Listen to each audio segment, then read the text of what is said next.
Bismillah ar-Rahman ar-Rahim.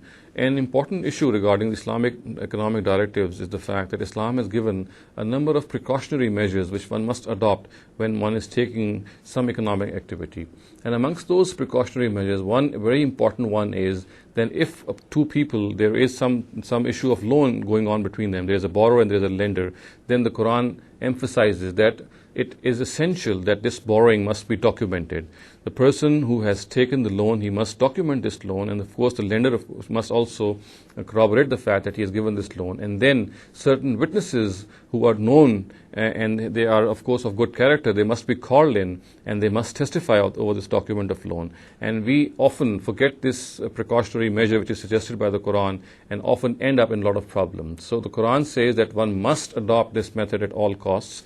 Not only this, it says that even in matters of important sale and purchase, which one does, that those also should be documented, and people should be called in and as witnesses so that everything is settled in its right form, and so that if any dispute arises later on, this document of loan or this document of sale and purchase can be referred to and these disputes can be resolved. Now, in this particular case, there is a misconception which has arisen, and since this misconception has taken a lot of is augmented in certain issues, we have to study this misconception in the light of the Quran. The Quran, in cases of documentary loans, says that one has to call in witnesses which testify over the loan document. And while saying that, it says that two male witnesses should be called in for this purpose. And if one of the male witnesses is missing or is not found, then in place of that one male witness, two women witnesses can be called in. Now, on the basis of this, people now think that unless there is they establish an equality between a female and a male witness. They say that in all cases, if there are two women, then they qualify equivalent to one male witness. So to them, the witness of a woman is half that of a man, not only in these documentary evidence cases, but also in circumstantial evidence cases when there is a scene of a crime. Now, there is a world of difference. There is a fundamental difference between the two.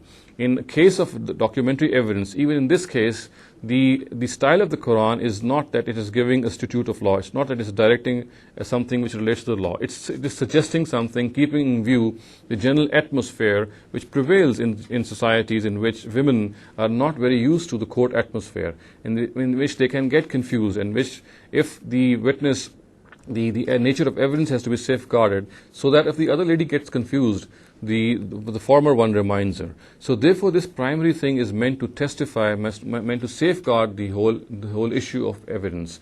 It does not give us a piece of law. It does not give us a law which says that it's obligatory that whenever witnesses have to be called in, then there has to be two women witnesses which are equivalent to one male witness. Now, this is not even the case with documentary evidence. Now, this has been extended even further, and our jurists regard this equivalence to be the case when there is a matter of crime also. So therefore, to them, on a scene of crime, if there's just one female witness, they would not accept her evidence because they think that on the basis of this particular directive of the Quran, there has to be two women witnesses which qualify as one male witness. Now, as I said earlier, this is again something which cannot be regarded as analogous, simply for the reason that in case of documentary evidence, the witnesses are selected by us. We are the people who can select the witnesses. It is upon our own choice that we can select witnesses. However, in case of circumstantial evidence, we do not have this choice. This, of course, has been left to God. Whoever is present at the scene of the crime, he has to be regarded as a witness. So therefore, we cannot regard this to be an analogous thing to circumstantial evidence. And even in case of a circumstantial evidence, it has to be kept in consideration that it is not an obligation, it is not a rule of law that is being given when it is being said that we have to have two male witnesses, and if in the absence of one male witness, we must have two female witnesses. This is primarily a suggestion given by the Quran, keeping in view the circumstances of a general society in which women are not very familiar with courts of law. Of course, in this case, barring a few exceptions, the matter has been left to the discretion of the judge. If he thinks that women are testifying in a clear manner, of course, he can accept their evidence. And if he thinks they are not, he can reject them. So it's primarily the discretion of the judge which counts in this matter.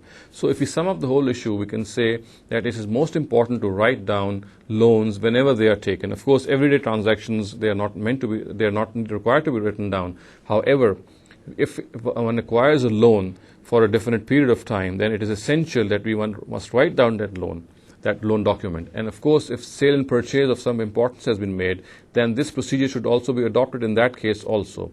However, in this case, as far as the witnesses are concerned, they are primarily a suggestion given by the Quran, keeping in view the circumstances. They do not give us a law. They do not obligate us that we have to have witnesses in this particular fashion, in this particular order. And again, if we extend this witness procedure to circumstantial evidence, this would be even wrong, because in that case, it is an entirely different matter, it's an entirely different issue. Witnesses are selected by God on all such scenes of crime, and therefore we cannot make any law analogous to this in case of circumstantial evidence, relying on the case of documentary evidence. أقول قولي هذا واستغفر الله لي ولكم ولسائر المسلمين والمسلمات.